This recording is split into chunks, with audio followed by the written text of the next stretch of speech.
The fist weapons are a very small but hard-hitting weapon category. They are paired types of weapons to when you actually two-hand them, it gains the power stancing combo, which is good for multiple different reasons. One, it actually lets you get the ability to power stance while only having to level up one weapon. Every single time that you buff the weapon, let's say with Blood Flame Blade, it actually adds the buff onto both hands. And you also do get an extended power stancing moveset by actually adding in like different heavy attacks, jumping heavy attacks, and running heavies. Now, for the most part, I think the claws might just outclass the fists as is like small paired types of weapons, because claws would just typically have higher DPS, have more range, more weapon skill options, get slashing and piercing damage, while also having 110 crit. But the fist weapons are not going to be incredibly outclassed because they actually do more stance damage, and they typically can get higher amounts of AR. So if you're going to go with like charged heavy attack builds, I think the fists are just going to be the much better options. And as I mentioned with paired weapons, you're going to have a unique heavy attack, because typically when you're power stancing and use a heavy attack, it's just going to swing one of the weapons. But with these types of ones, you're going to swing with both, which means a lot more damage, and it's still not going to have stance damage as a trade-off. All these fist weapons are doing about 33 stance damage, which is like just as much as like an axe or a straight sword or a spear. So some of these fists can make for some of the fastest stance breaking weapons in the entire game and just output amazing damage.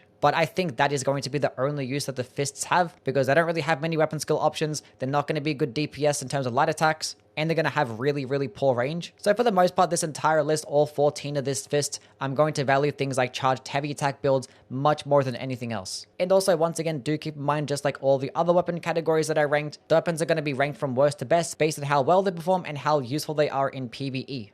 Starting off at the bottom, the Clinging Bone, which is one of the poking attack types of fist weapons, and I will get into more detail as to how the poking attack moveset differs from the other ones later on in the video. But this weapon actually does get some split magic damage and actually have an arcane scaling, but there is no status effect for this weapon at all. And the reason why it's going to get at the bottom is because it gets terrible damage, terrible scalings, not a unique skill, and cannot be infused. Like, this weapon gets stuck with a Lifesteal Fist, which one is borderline useless in PvE because you can only really use it against like a handful of enemies, and you could just put Lifesteal Fist on another weapon like the Katar and get the exact same moveset, gets more damage, get it earlier in the game, get 110 crit, and just get more damage with the skill as well. Like, the only positive things I can say about it is that it does have a bit more range than the Katar, and it does require Somber Stones, which means it's easier to upgrade, but I still would like never bother with this thing.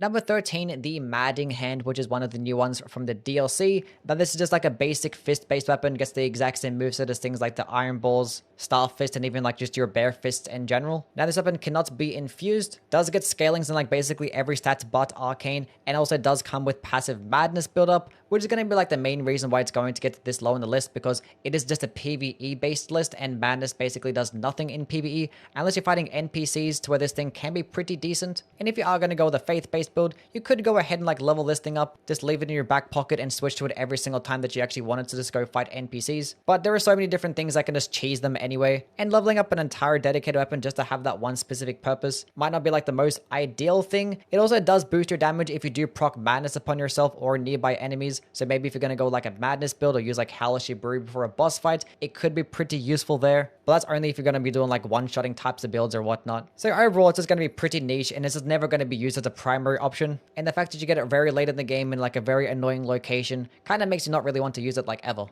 Number 12, Tialier's Hidden Needle, which is another DLC fist weapon, also getting the poking attack type of moveset. This one actually getting the worst amount of range compared to all the other poking attack fist weapons. Now, the Tialier's Hidden Needle in particular does actually come with Eternal Sleep as a passive status effect, and a unique skill called Sleep Evermore. Now, Sleep Evermore is basically just like an Impaling Thrust reskin. It does like less damage and have like less stance damage as regular Impaling Thrust. And Impaling Thrust on a fist weapon is not going to be the most amazing thing, because obviously you're not going to have much range. But the major benefit of the skill is that when you do have sleep procced onto an enemy, it makes it do like a lot more damage. Now, the damage difference is actually pretty significant. Now, unfortunately, this is mainly going to be more for PvP than it is PvE, because in PvE, it only affects enemies that are put to deep sleep. And if enemies are put to deep eternal sleep, they're not going to wake up anyway. So basically, the whole skill does bonus damage against enemies that are not going to wake up. So it's practically useless. Now, there are some instances to where you actually can do bonus damage where it's not deep sleep, but typically if you actually just do proc like the light sleep version, where enemies or bosses just get staggered for like a couple of seconds with the sleep, Using it in this instance doesn't actually do the bonus damage. Against NPCs and like in PvP, it actually does do the bonus damage, but for whatever reason against bosses, it just doesn't work. So you're just going to be doing the same shitty damage every single time with the skill. And in that instance, you're just better off using anything else, especially because that sleep is like a borderline useless skill that like almost every single boss is either just immune to or just incredibly resist to. And the most annoying thing is that sleep scales off arcane, and this thing didn't get an arcane scaling despite it being acquired off Teolia, whose armor sets literally just boosts arcane and just has a whole bunch of like these poison based effects that all scale off arcane, and has its main primary weapon being like a poison based weapon that obviously scales off arcane. And in the description of this weapon, it states that it pairs well with poison types of builds, but it has like no synergy or no like special effect alongside the poison build. So yeah, this thing just feels like a massive, just big missed opportunity. Now, in terms of the instances to where you actually can do bonus damage despite enemies not being put to deep sleep, it's when they're in like the middle of like a hyper armor animation. Like some bosses are like guaranteed to do certain attacks and have to finish the animation before they can actually start their sleeping animation. And in those instances, you can just do like the bonus damage with the skill. It's like incredibly like situational and like very, very niche to the point where it's like not really worth using, but it is worthy to note. And also against the Godskin duo, it's pretty useful as well, because Eternal Sleep only lasts like 5 seconds before they can be woken up. So this weapon can destroy them very quickly. But the way this weapon needs to be changed is that any single time that enemies have that purple effect around them, they just should be taking bonus damage to this. It also should have an arcane scaling, and it should have like some type of synergy with poison, whether or not it actually like helps it boost the damage, or so just make it do more damage as long as enemies are poisoned, or maybe have the skill just proc poison itself would be pretty cool. It feels like there's so many things that could make this weapon like a top tier option, but unfortunately it's like a very short range, low damaging weapon with a pretty poor skill. Number 11, the Kestis, which actually is the lightest of all the infusible based fist weapons, and it also does have very low requirements too. So if you actually wanted to have like an offhand striking based option, or just any different type of secondary option if you were lacking striking damage, to just go through like catacombs or dungeons and fight those enemies that are very weak to striking damage, this could be a good option. But I think that's the only use that it does have, because otherwise you could just use the Spiked Kestis, because that weapon like weighs like half a unit more, has like the slightest bit higher dexterity requirements, gets the exact same moveset but just gets more damage and gets passive bleed, and you can get it earlier as well. Now, the Kestis is a perfectly fine weapon, and I'll talk about its heavy attack once I get to the Spiked Kestis, but there's basically no reason to use it when the Spiked Kestis exists.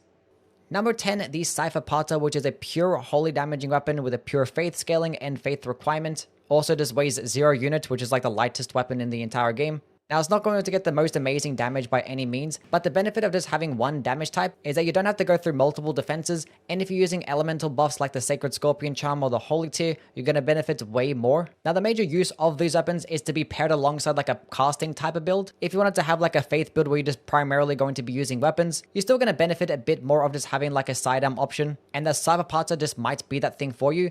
Now, unfortunately, it's going to get lower on the list because the Coded Sword exists, and the Coded Sword basically is the exact same thing, a pure holy weapon with just a pure faith requirement, doesn't weigh that much, but it's just going to be the better weapon type because it does value straight swords more, and it's going to get the much better skill. Unblockable Blade for the Coded Sword like extends the weapon by like 3 times the amount, shoots out this attack in this massive AoE that does amazing damage, amazing stance damage, whereas Unblockable Blade for the Cypher Pata has like a reskinned version of Impaling Thrust, and for whatever reason that actually doesn't extend the weapon like it does with the Coded Sword, so it's still going to be a very short range weapon, which is still going to stagger nicely and do an okay amount of stance damage, but the Coded Sword variant is way better. And if you're going to be using like primarily spells, I think you'd rather have a weapon that you're just going to be using one-handed, whereas for the Cypher Pata you're going to be two-handing, and to switch back and forth between your spells can be a bit tedious. Now, this could be seen as like an earlier game option because you can get it right at the round table hold, but it does have a 30 faith requirement, and by the time that you get to 30 faith, you're more likely than not going to be somewhat close to like Lendel, where you actually get the Coded Sword, and you're probably just better off going with that one instead. Number 9, the Veteran's Prosthesis, which is a strength dexterity based fist weapon, does actually get some of the most range in class, also gets some split lightning damage as well, and also cannot be infused, so there's no real like synergy with different types of spells, as it does only get that quality scaling. It also does get the poking attack moveset, which I typically don't like, as I will get into in a little bit. It's mainly for the reason that it doesn't really get good stance damage with its charged heavy attacks, but just having access to piercing damage is obviously going to be really good. But the main reason why it's going to get into the C tier is because of its skill Storm Kick, which is like one of like the biggest missed opportunities for a skill, or probably just as a weapon as a whole. Like, this thing could have been so much better, but Storm Kick for only 10 FP, does this like little short range wind based AoE, which since the DLC releasing it does get boosted by things like the in range Divine Beast Talisman. The damage is not going to be amazing by any means, but it actually does give you the option of a follow-up lightning attack, and this lightning attack doesn't actually consume any additional FP and does really good damage, so like the entire combo is extremely efficient. Now the problems being is that most of the damage comes from that lightning attack, and it's going to take a long time to get there. You basically get like next to no hype armor. It does like jump in the air, but you can't even like jump over attacks when using this skill, which is like really weird to me. It also has pretty poor hit detection, like sometimes it just like overshoots the target and it completely misses. And you're going to have pretty long recovery frames too, so you're going to get hit like almost every single time that you use it. Like I don't know why the skill just didn't actually work like a kicking attack. That way it probably could have got boosted by like the Shattered Stone Talisman as of the DLC. Would have been nice if it could have been reworked as like a hand-to-hand weapon for the DLC releasing and had some like cool kicking moveset alongside with it. And also another annoying thing, you get this weapon off Niall in the mountaintop of the Giants, and when he does this stomping attack, it does this massive frost AoE, but when we get it, it's just like a regular like wind physical based AoE attack. And it needs to have like a lot better tracking too. So yeah, for the most part, this thing is just very disappointing.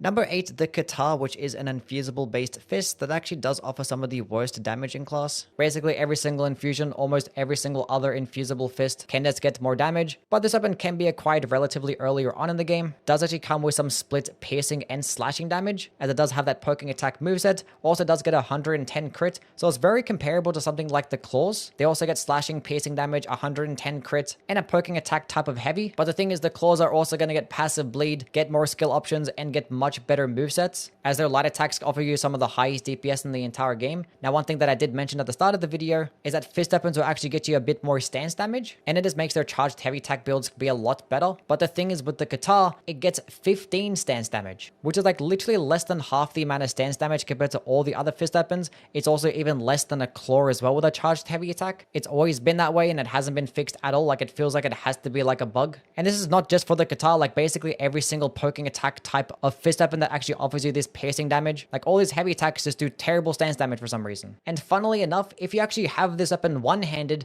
it does 30 stance damage with a charged heavy attack, which literally makes no sense, but that is going to be the reason why this thing does get into the B tier, because the fist weapon's one-handed charged heavy attacks come out really fast and obviously do like amazing stance damage, so you can stance break really quickly with this particular type of build. And the fact that you get it very early on, and it's going to offer you piercing damage, and with how easy it is to build around a charged heavy attack build, it's not going to be that bad of an option. I kind of wish it could be infused with certain types of poking attack skills, because it does come passive with Impaling Thrust, but it can't be infused with Impaling Thrust. But another reason why it's not going to get much higher is because the Parta exists, and this is basically the exact same thing, but it just offers you more damage and more range too.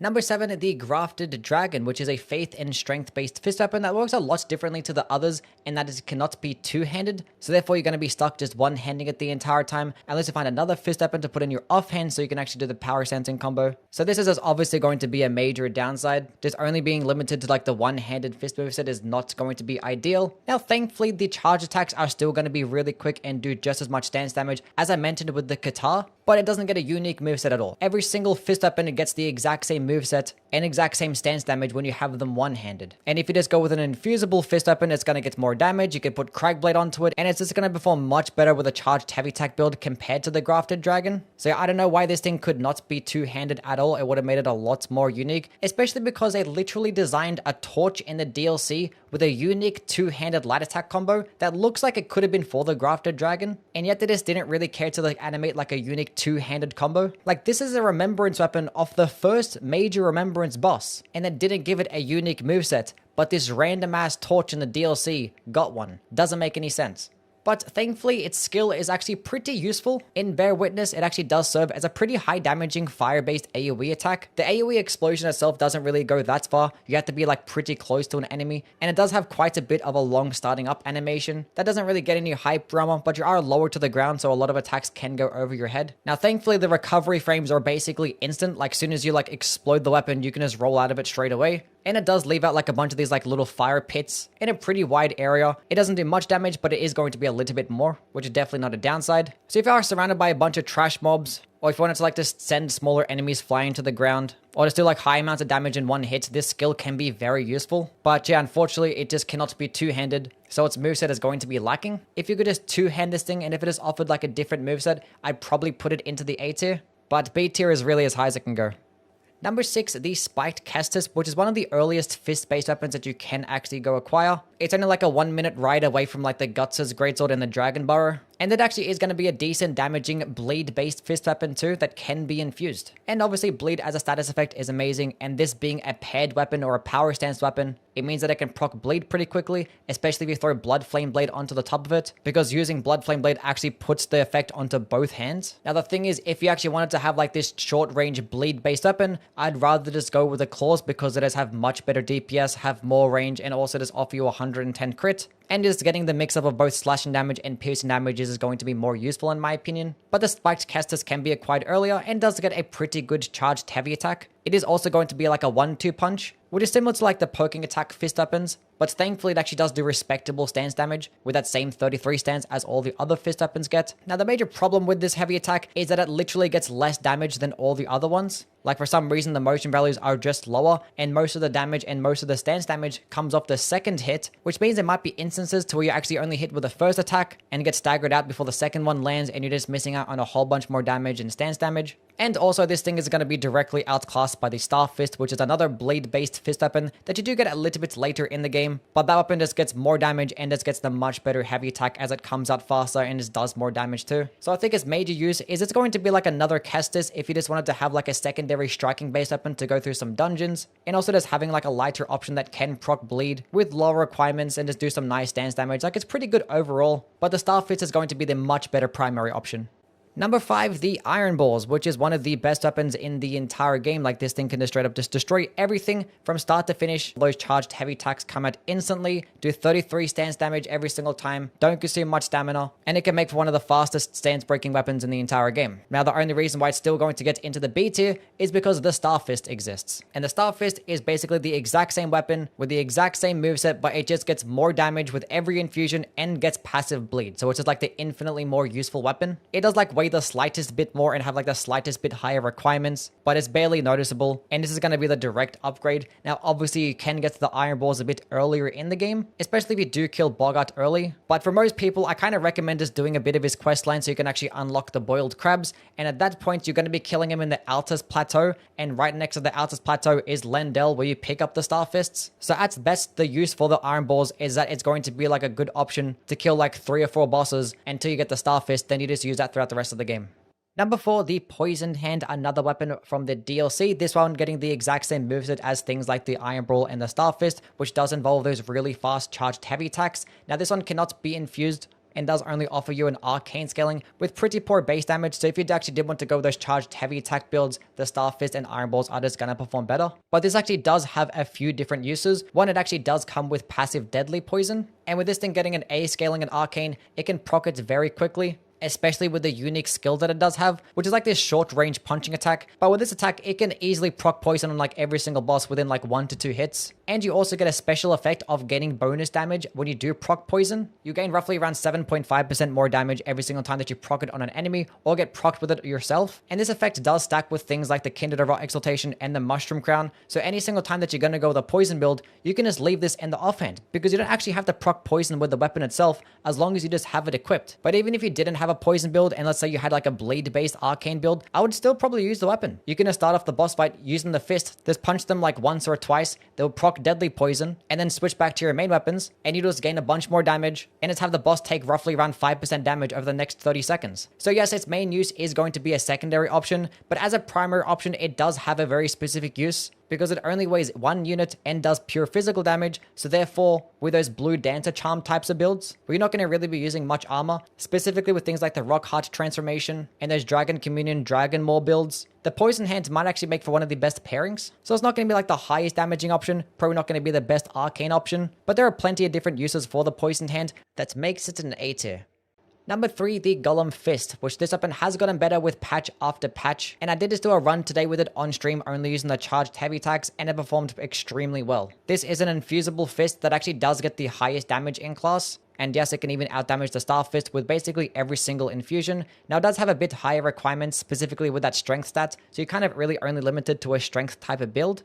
But the damage is just undeniable, and it also gets a unique heavy attack too that shoots out a projectile, Now the projectile itself does not do good damage, does roughly around 15 stance damage at a distance, which is not too bad. I do like to use the projectile attacks, specifically the uncharged version, as it's a way to just stop enemies from regenerating their poise. It's also just very handy to fight flying types of enemies too. But at point blank range is where it truly shines, because as of the recent patches, it now gets a hitbox at closer range, and it now does work with things like the Axe Talisman, Spiked Tear, and Smithing Talisman, and the damage is just ridiculous. Like, this thing can hit super hard and melt enemies really quickly, and it can also proc status effects at an absurd rate too. Pairing this alongside a bleed-based infusion, you can get over 300 bleed buildup with just one charged heavy attack, which is just ridiculous. Like, that's almost Blood Fiend's arm type of bleed buildup, but with a fist weapon instead. Now, there are going to be a handful of downsides, unfortunately. The major one being is that it consumes ridiculous amounts of stamina. Like, this thing consumes like 150 stamina, which is like twice as much as almost every other fist weapon. And I was playing with this weapon with like 40 endurance, and it is like 2 charged heavy attacks, my entire stamina bar is gone. It also doesn't do as much stance damage either. Like, the Starfist charged heavy attacks do about 33 stance damage, where this one is actually only doing 31 stance damage. And the fact that it is like a projectile type of weapon means that it can't be paired with a lot of different types of weapon buffs. Things like Crag Blade, Royal Knight Resolve, Blood Flame Blade, different types of Grease, Flaming Strike, none of them can be paired alongside the Golem Fist, which is like extremely unfortunate. If I could just pair it alongside Crag Blade, would have like a much better charged heavy attack build. But unfortunately, you're limited to the Shriek of Sorrow, which is still like a decent weapon buff. I don't value it as much of Crag Blade, but yeah, this is the only thing that you can really pair alongside to help boost the damage of these charged heavies. So all in all, I don't think it's going to be better than the Starfist in terms of a charged heavy attack build, but it can definitely proc bleed quicker, and you're still going to have the option of like a free projectile attack. The projectile doesn't go that far, but when you're fighting enemies like to move around a whole bunch, or that have like these really weird like hitboxes to where like you can't hit them with a fist weapon, because at the very least you're going to hit with the projectile. But yeah, the stamina cost and their inability to be paired alongside Crag Blade kind of stops me from putting this thing into the S tier. Number 2, the Pata, which is another fist-based weapon that you acquire from the DLC, also is infusible and is very comparable to the Kata from the base game, as it does get the exact same moveset, but it just offers you more damage and much more range. Like, this thing gets like straight sword types of range, and it's a fist weapon. And if you were a person that was using things like the Star Fist, but you just did not like the short range that it had because you were whiffing way too many times, I honestly recommend going with the Pata. Now, this poking attack moveset, as I did mention earlier, is pretty good because it does offer you piercing damage. The running attacks are very nice. Now, for the most part, this moveset is still going to be outclassed by the claws because the light attack combos are going to be better, and the heavy attacks even just do more stance damage because for some reason, the charged heavy attacks only do 15 stance damage when you have them two-handed, but when you have the weapon one-handed, it does 30 stance damage, which is probably what you're seeing in the gameplay right now is just me spamming this one-handed charged heavy attacks, which these charged heavy attacks come out incredibly fast, and you're going to be hitting at a further distance and also doing piercing damage. So using this particular type of build is honestly going to be really good. And if you really wanted to still retain like the cool light attack combos, you could just have like another Pata on your offhand or any other type of fist weapon, and you could just power stance those. But for the most part, you can just like very well just spam heavy attacks the entire time, and it'll just work out for you. Like, these are incredibly fast and go really far. It's probably not going to stance break nor do anywhere near as much damage as a Star Fist because obviously you're hitting with 2 weapons at once, and it's basically just as fast as an animation. But its range and piercing damage potential definitely gives it enough uses for this thing to be a high A tier. Number 1, the Starfist, which is one of the best stance-breaking weapons in the entire game, and it also does come with passive bleed. So basically, a lot of the things that trivialize PvE is just thrown into this one weapon. It's really light, it's quick, its charged heavy attacks are hitting with 2 separate weapons because it is a paired weapon, where typically if you're using charged heavy attacks in a power stancing combo, you're only going to be hitting with 1, and you're going to be doing spear or axe type of stance damage and like an incredibly fast animation. Like, these charged heavy attacks are like faster than some light attacks that other weapons have. And funnily enough, the motion values for these charged heavy attacks are literally higher than all the other ones that the fist weapons get. And it's not even that much later into the game, only at Lendel. So once you get your hands on this thing, paired alongside a strength build with Blood Flame Blade or Crag Blade, going into an Occult Infusion, and all into Arcane to get a bunch of bleed build up, like, it doesn't really matter how you really build around it. It's going to make for a broken ass weapon. Just keep spamming charged heavy attacks, and everything is just going to be destroyed. It's probably not going to be like the easiest thing to use due to its really short range, but if you do have a strength build or an arcane build, you're going to have access to spells anyway to serve as projectile options if things are too far away from you. But yeah, even still, there's like a very few select weapons in this game that are better than the Starfists. Okay, that is the video now done, and that is basically every single like weapon category for the base game now completed. I can now at this point go into things like bows or maybe catalysts like seals and staffs, or potentially go into the DLC types of weapon categories, so do let me know down in the comments what you would like to see next. Also, do follow me on Twitch as well, because I'm live there basically every day doing a bunch of challenge runs, testing out all these weapons, doing these Ash of War runs, spell runs, charged heavy attacks, whatever it may be. So if those things do interest you, definitely do pop by. Anyway, catch you guys around. See ya.